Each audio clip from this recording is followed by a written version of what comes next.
භාග්‍යවත් වූ අරහත් වූ සම්මා සම්බුදුරජාණන් වහන්සේට අපගේ নমස්කාරය වේවා.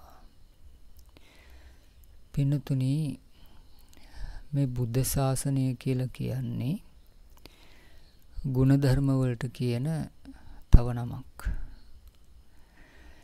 යමෙක් මේ ශාසනයට මනාකොට පැමිණිලා එයා ඒ ගුණධර්ම දියුණු කරගෙන යද්දී එයාට හැකියාව ලැබෙනවා සාමාන්‍ය මිනිස් ගුණධර්ම ඉක්මවල යන්නට. ධර්මයේ එක හඳුන්වන්නේ උත්තරී මනුස්ස ධම්මා කියලා. එහෙම නැත්නම් උත්තරී මනුෂ්‍ය ධර්ම. සාමාන්‍ය මිනිස් ගුණධර්ම ඉක්මවා ගියා කියන අදහසින්. ඒ උත්තරී මනුස්ස ධර්ම තමයි සෝවාන්, සකදාගාමි, අනාගාමි, අරහත් කියන උතුම් මගඵල. ඉතින් යම් කෙනෙක් මේ මගඵල ලබන්නට කැමති නම්, එහෙමත් නැත්නම් මේ සාමාන්‍ය දෙවි මිනිසුන් තුල පවතින ගුණධර්ම වලට එහා ගිය ගුණධර්ම දියුණු කරන්නට, උත්තරී මනුෂ්‍ය ධර්මයන් ලබා ගන්නට කැමති නම් එයා ගුණධර්ම දියුණු කිරීමේ කැමැත්ත එයාගේ ජීවිතය තුළ ඇති කර ගන්නට ඕනේ. මොකද අපිට උත්තරී මනුෂ්‍ය ධර්ම කරා යන්නට නම් පළමුව අපි සාමාන්‍ය මිනිස් ගුණධර්ම දියුණු කරන්න ඕනේ. එතකොට මේ බුද්ධ ශාසනය කියලා කියන්නේ ගුණධර්මයන් දියුණු කිරීමට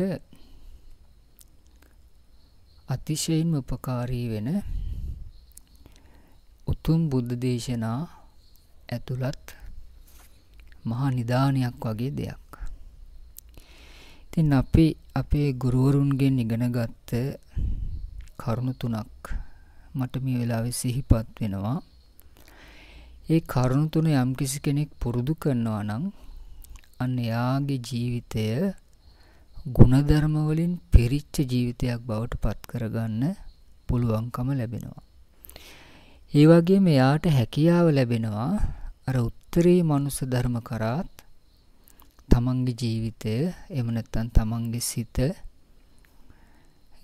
ඒ උත්තරී මනුස්ස ධර්ම කරාම දියුණු කරගැනීමේ අඩිතාලම එයාට මේ ගුණධර්ම හරහා දාගන්න පුළුවන්. ඉතින් ගුණධර්ම තුනක් ගැන මම අද කියලා දෙන්නම්. පළවෙනි එක තමයි සාධාරණේ අසාධාරණේ හොයන්න යන්න එපා. සාධාරණේ අසාධාරණේ හොයන්න යන්න එපා. ඒ වෙනුවට කුසල් මොනවද අකුසල් මොනවද කියලා හොයන්න. මොකද පින්නතුනි, මේ ආපු සසරේ අපි ඕනතරම් සාධාරණේ අසාධාරණේ හොයන්න ගිහිල්ලා මැරිලා යන්නේ නැති. නමුත් තාමත් අපි මේ සංසාරේ ගමන් කරනවා. ඉතින් මේ ජීවිතයේදීත් අපි සාධාරණ අසාධාරණකම් හොයා හිටියොත් අපිට ආයෙමත් අර දුක්ඛිත සසරට වැටෙන්න සිද්ධ වෙනවා. ඉතින් ඒ නිසා අපි පුරුදු කරන්න ඕනේ සාධාරණේ අසාධාරණේ නෙමෙයි, යමක් කුසල්ද යමක් අකුසල්ද අන්නේ දේ හොයන්නට අපි පුරුදු වන්නට ඕනේ. මේ කාරණය ගැන කල්පනා කරද්දී සිහිපත් වුණා ඊටාම ලස්සන දේශනාවක් භාග්‍යතුන් වහන්සේ විසින් දේශනා කරන්නට යෙදුණු කුද්දක නිකායේ උදාන පාළි වල තියෙනවා විශාකා කියලා සූත්‍රයක්. විශාකා සූත්‍ර කීපයක් තියෙනවා. මේක මුචලින්ද වර්ගයේ තියෙන විශාකා සූත්‍රය. ඉතින් දවසක් දහවල් කාලේ විශාකාව භාග්‍යතුන් වහන්සේ මුණ ගැහෙන්නට ඇවිල්ලා භාග්‍යතුන් වහන්සේට ගෞරවයෙන් වන්දනා කරලා පැත්තකින් වාඩි වුණා. ඉතින් මේ එන්න කලින් මෙයා විශාකාව මේ පසේනදී කොසල් රජතුමා මුණ ගැහෙන්නට ගිහිල්ලා යම්කිසි වැඩ කටයුත්තක් කරගන්න ගියා. නමුත් ඒ කාරණේ සිද්ධ වුණෙත් නැහැ. ඉතින් ඊට පස්සේ තමයි දහවල් කාලයේ භාග්‍යතුන් වහන්සේ බැහැ දකින්න මුණ ගැහෙන්න පැමිණියේ. පැමිණිලා වන්දනා කළා. පසකින් වාඩි වුණු විශාඛාවගෙන් භාග්‍යතුන් වහන්සේ අහනවා, විශාඛාව, මේ මහා ගිනි මද්දහනේ කොහේ ඉඳලා එන ගමන්ද කියලා. එතකොට විශාඛාව කියනවා, ස්වාමිනී භාග්‍යතුන් වහන්සේ, මට පසේනදී කොසල් රජුරුවන් ලවා කරගත යුතු යම්කිසි වැඩ කටයුත්තක් තියෙනවා.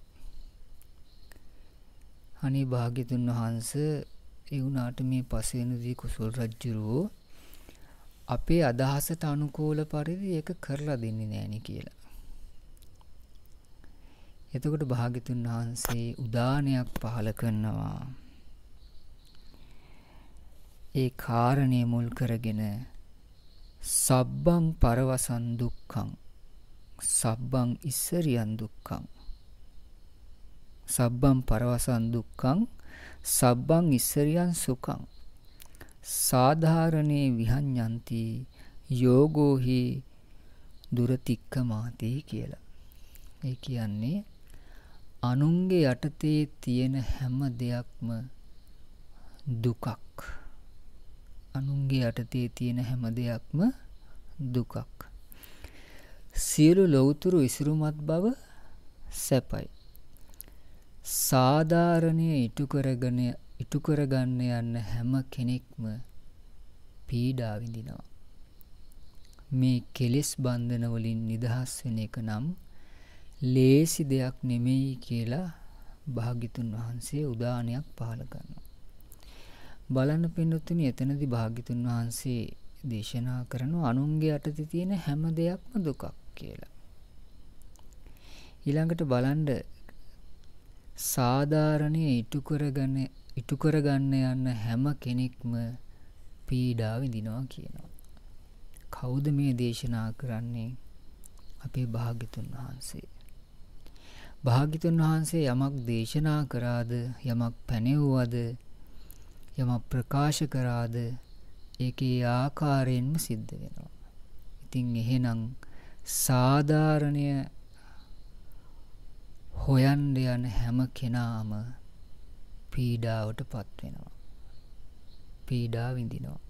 අන්නේ බුද්ධ වචනය ගැන අපිට අප්‍රමාණ විශ්වාසයක්, පැහැදීමක්, ගෞරවයක් තියෙන්න ඕනේ. එහෙනම් අපි අපේ හිතට පණිවිඩයක් දෙන්න ඕනේ. සාධාරණයේ අසාධාරණකම් හොයන්න ගියොත් අපිට පීඩාවෙන් තමයි කල් ගත කරන්න වෙන්නේ කියලා. ඉතින් ඒ වෙනුවට ඔබට පුළුවන් නම් කුසල් මොනවද අකුසල් මොනවද කියලා හොයන්න. අන්න ඒක ඔබට සැපේ පිණිස පවතිනවා. පීඩාවක් පිණිස පවතින්නේ නැහැ. මොකද භාග්‍යතුන් වහන්සේ දේශනා කරනවා සියලු ලෞතුරු ඉසුරුමත් බව සැපයි කියනවා. දැන් අපි ගත්තොත් පින්නතුනි, සමාජ ව්‍යවහාරය අනුව ගත්තොත් භාග්‍යතුන් වහන්සේටත් සාධාරණයක් ඉටු වෙලා නැහැ කියලා අපිට වෙලාවකට හිතන්න පුළුවන්. මේ ලෝක සත්වයා දුකින් මුදවා ගන්න කටයුතු කරපු උන්වහන්සේටත් කොයිතරම්නම් අභූත චෝදනා, නිന്ദා පහස ආවද? කොයිතරම් උන්වහන්සේට දුක් කරදර ආවද? නමුත් උන්වහන්සේ ඒවා දුක් කරදර හැටියට පිළිගත්තේ නෑ. මොකද උන්වහන්සේ අර උත්තරී මනුෂ්‍ය ධර්ම වල කෙලවරටම මේ ලෝකේ මිනිස්සුන්ට, දෙවියන්ට, බ්‍රහ්මයන්ට, මේ සියලු දෙනාටම වඩා ගුණධර්ම වලින් පරිපූර්ණ හිතක් උන්වහන්සේ තුල ඇති කරගෙන තිබ්බ නිසා. ඉතින් එහෙම බැලුවාම අපිට මේ ජීවිතයේ වෙන සාධාරණ අසාධාරණකම් අල්ලගෙන අපි කොච්චරනම් කෙලෙස් ඇති කරගන්නවාද කියලා ඔබ කල්පනා කරන්න. අපිට සාධාරණයක් සිද්ධ වුණොත් ඒකට අපි ඇලෙනවා. අසාධාරණයක් සිද්ධ වුණොත් ඒකට ගැටෙනවා. කොහෙන් බැලුවත් කෙලෙස් තමයි අපේ ජීවිතය තුළ හට අරගන්නේ. ඉතින් ඒ නිසා ඔබ පුරුදු වෙන්න ඕනේ සමහරක් විට යමක් සාධාරණ වෙන්න පුළුවන් අපිට. නමුත් ඒ තුල අකුසලයක් නම් තියෙන්නේ. අපි ඒක පැත්තකට දාන්න ඕනේ. සමහරක් විට අපිට යමක් අසාධාරණයි කියලා හිතෙන්න පුළුවන්. නමුත් ඒ තුල අපිට කුසලයක් දියුණු කරන්න පුළුවන් නම් අන්න අපි අර අසාධාරණ කම පැත්තකට දාලා ඒ කුසලයේ දියුණු කරගන්නට මහන්සි වෙන්නට ඕනේ. ඒතර පළවෙනි කාරණය මොකක්ද? සාධාරණේ අසාධාරණේ හොයන්න යන්න එපා. ඒ වෙනුවට කුසල් අකුසල් ගැන හොයන්න. ඔබේ ජීවිතයට බොහෝ ගුණධර්ම රාශියක් මේ තුලින් එකතු කරගන්නට පුළුවන්කම ලැබෙනවා. ඊළඟ කාරණය තමයි පින්නතුනි, තමන්ගේ අපහසුව නොව අනුන්ගේ අන් අයගේ පහසුව ගැන හිතන්න. තමන්ගේ අපහසුව නොව අන් අයගේ පහසුව ගැන හිතන්න. මෙතනදී හැබැයි දැන් තව කෙනෙකුට පහසුවක් කරනවා කියලා අපි අකුසල් ඇති කරගන්නවා කියන අදහස නෙමෙයි. මේ හැම ගුණධර්මයක්ම අපිට නිවසේදී, කාර්යාලයේදී, මගතුටේදී මේ හැම තැනකම පුරුදු පුහුණු කරගන්නට පුළුවන්. ඒකට අවශ්‍ය වෙන්නේ මේ කාරණා තුන පිළිබඳව අපි දැඩි වශයෙන් අපේ හිතට ඇතුළත් කරගෙන ඊට අනුකූලව සිහිය නුවණ වීරිය කියන කරුණු තුන පවත්වාගෙන ගියොත් අපිට මේ ගුණධර්ම දියුණු කරන්න පුළුවන්. එතකොට බලන්න, තමන්ගේ අපහසුතාවය නොව තව කෙනෙකුගේ පහසුව කල්පනා කරලා බලන්න. දැන් සමහරක් විට ඔබ බස් රථයක ගමන් කරනවා වෙන්න පුළුවන්. සමහරක් විට දුර ගමනක් වෙන්න පුළුවන්. ඔබ ආසනයක වාඩි වෙලා යනවා වෙන්න පුළුවන්. නමුත් මේ බස් රථයට ගොඩ වෙනවා එහෙම දුර ගමනක් හිටගෙන යන්න අපහසු යම්කිසි මගියෙක්. ඔබට පුළුවන් නම් හිත සතුටින් ඔබේ ආසනය පරිත්‍යාග කරලා ඔබ අපහසුයෙන් ගියත් ඒ මගියා පහසුවෙන් ඒ ගමන යනවා. ඒකට ගොඩාක් වෙලාවට මම දැකලා තියෙනවා මේ පාරිතොටේ ගමන් කරද්දී, වාහනවල ගමන් කරද්දී සමහරක් විට එක පැත්තකට යන වාහන එක දිගට යනවා. අනිත් පැත්තෙන් එන වාහනයක් මේ පැත්තට දාගන්න ගොඩාක් වෙලාවට බලන් ඉන්නවා. සමහරක් විට ඒ වාහනය තුල රෝගියෙක් ඉන්න පුළුවන්. නැත්තම් යම්කිසි හදිසි කටයුත්තකට යනවා වෙන්න පුළුවන්. ඉතින් ඔබට විනාඩි 5ක් කාලය වැය කරලා අර අනිත් පැත්තේ තියෙන වාහනේ මේ පැත්තට යන්න ඉඩ දෙනවා නම් ඔබට ඒක අපහසුතාවයක් ඇති වෙයි. නමුත් තව කෙනෙකුට ඒක පහසුවක් බවට පත් වෙනවා. එතකොට බලන්න මේ මගතොටේදී වුණත් කොයිතරම්නම් ඔබට ගුණධර්ම ජීවිතයට දියුණු කරගන්න පුළුවන්ද කියලා. අපිට අපේ ගුරුවරු කියලා දීලා තියෙනවා පින්නතුනි, පාපිස්සක් ඇද වෙලා තියෙනවා නම් ඒක කෙලින් කරලා යන්න කියලා. ඇයි ඊළඟට එන කෙනාට ඒක පහසුවක්. දැන් සාමාන්‍යයෙන් හිතන්නකෝ අපි හොඳට අපේ නිවස වේවා, කාර්යාලය වේවා, අපි පිළිවෙලකට තියන් ඉන්නවා, සුද්ධ පවිත්‍ර කරලා තියන් ඉන්නවා. ගෙදර කියලා හිතන්නකෝ. ඉතින් අපි අතුපතු ගාලා අස්පස් කරලා තියන් ඉද්දි නායි ඇවිල්ලා බලද්දි නිවසේම ඉන්න කෙනෙක් සමහරක් වෙලාවට පොඩ්ඩක් හැඩි කරලා තියෙන්න පුළුවන්. එතකොට ඒ හැඩි කරලා තියෙන කුණු ටිකට වඩා කිලිටි වෙනවා අපේ හිත. අපි කල්පනා කරනවා අපිට එකපාරටම ඉන්නේ කවුද මේ හැඩි කරේ? පාපිස්ස ඇදලා නම් අපිට එකපාරට එන්නේ මොකಾದ මේ පාපිස්ස ඇද කරේ කියන එක. ඒකට ඒක හොයන්න යන්න ඕනේ. අපි මොකද කරන්නේ? ඒක හරි ගස්සනවා.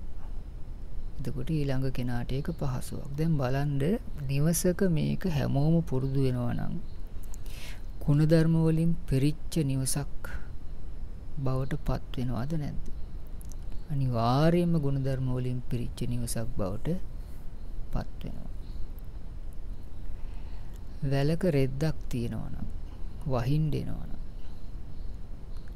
ඒක තමන්ගේ නොවේ නම් තමන්ට ඉන්න පුළුවන් කමන්නේ. එයාට වැලට දැම්මනම් ගන්න බැරියයි ඔය තෙමිච්චාවේ කියලා. නමුත් තමන් කල්පනා කරලා බලන්න තමන්ගේ යම්කිසි වස්ත්‍රයක් එහෙම වැලක දාලා තමන්ට යම්කිසි කාරණයක් නිසා ගන්න බැරි වෙලා වැස්සට තෙමුනොත් තමන්ට ඇති වෙන පීඩාව. ඉතින් මොකද කරන්න ඕනේ? කරුණාවෙන් යුක්තව ඒ වස්ත්‍රය අරගෙන පැත්තකින් තියනවා. එතනදී තමන්ට වෙන අපහසුතාවය ගැන යා කල්පනා කරන්නේ නැහැ. තමන්ගෙන් තව කෙනෙකුට යම් පහසුවක් වෙනවා නම් අන්න ඒක තමයි යා පුරුදු කරන්න උත්සාහ කරන්නේ. සමහරක් විට ඔබ ගෙදර භාවනා කරනවා කියලා හිතන්නකෝ. එතකොට හදිස්සියේදී ගෙදර යම්කිසි අවශ්‍යතාවයක් නිසා ඔබට එදා භාවනා කරගන්න බැරි වෙනවා. යම්කිසි අත්‍යවශ්‍ය කාරණයක් කියලා හිතන්නකෝ. එතකොට ඔබ සමහරක් විට දවසම ගත කරන්නේ ගෙදර අයත් එක්ක කේන්ති. මේ අයගේ කටයුතු නිසා මගේ භාවනාව අද කරගන්න බැරි වුණා කියලා. නමුත් ඔබ ඒ කටයුත්තේ කාරණය කරුණාව, දයාව, මෛත්‍රිය, උපේක්ෂාව පෙරදරි කරගෙන කරනවා නම් ඒක තමයි ඔබේ භාවනාව. ඒ තුල ඔබ ගුණධර්ම රාශියක් පුරුදු කරන කෙනෙක් බවට පත් වෙනවා. ඉතින් මේ වගේ උදාහරණ ඕන තරම් ඔබටම කල්පනා කරලා ඔබේ ජීවිතය තුලින් දැකලා හදා ගන්නට පුළුවන්. තුන්වෙනි කාරණේ තමයි පින්නතුනි තමන්ගේ අඩුපාඩු දකින්න. ඊළඟට අන් අයගේ ගුණම දකින්න. මේකත් ජීවිතයේ ගුණධර්ම වලින් පුරව ගන්න ඉතාමත්ම උපකාරී වෙන ශ්‍රේෂ්ඨ ගුණාංගයක්. අපිට බොහෝ වෙලාවට අපේ අඩුපාඩු පේන්නේ නැහැ. නමුත් අන් අයගේ අඩුපාඩු පේනවා. නමුත් අපි කරන්න ඕනේ අපේ අඩුපාඩු අපි දැක දැක හදා ගන්න ඕනේ. අර භාග්‍යතුන් වහන්සේ දේශනා කරන විදිහට හරියට කණ්ණාඩියක් ඉස්සරහට ගිහිල්ලා අපේ ඒ කණ්ණාඩිය දිහා බලලා අපේ ශරීරයේ යම් යම් අඩුපාඩු සකස් කර ගන්නවා වගේ දහම් කණ්ණාඩිය අපේ පැත්තට හරවාගෙන අපි අපේ අඩුපාඩු දකින්න ඕනේ. ඊළඟට අනිත් අයගේ අඩුපාඩුවක් දැක්කත් අපි දක්ෂ වෙන්න ඕනි මොකක් හරි එයා තුල තියෙන ගුණධර්මයක් ඉස්මතු කරගෙන ඒ ගුණය සිහි කරන්න. මොකද පින්නතුනි අද අඩුපාඩුවක් කරන කෙනා හෙට සම්පූර්ණ වෙනස් පුද්ගලයෙක් බවට පත් වෙන්න පුළුවන්. අපි අර අඩුපාඩුව ගැනම කල්පනා කර කර හිටියොත් එයාගේ හොඳ දේ අපිට දකින්න ඒක අනුමෝදන් වීමේ හැකියාව අපි තුල නැති වෙලා යනවා. ඉතින් ඒ නිසා අපි පුරුදු කරගන්නට ඕනේ අපේ අඩුපාඩු දකින්නත් අන් අයගේ ගුණම දකින්නත්. මෙන්න මේ කාරණා තුන සාධාරණීය අසාධාරණීය නොව කුසල අකුසල හොයන්න ඕනේ. අපිට සාධාරණීය අසාධාරණීය කතාවක් නැහැ. අපි ඒ වෙනුවට යමක් කුසලයක්ද ඒක දියුණු කරනවා, යමක් අකුසලයක්ද ඒක ප්‍රහාණය කරනවා. මොකද මේ පෘථග්ජන සමාජයට අයිති දෙයක් තමයි සාධාරණ අසාධාරණ කතා.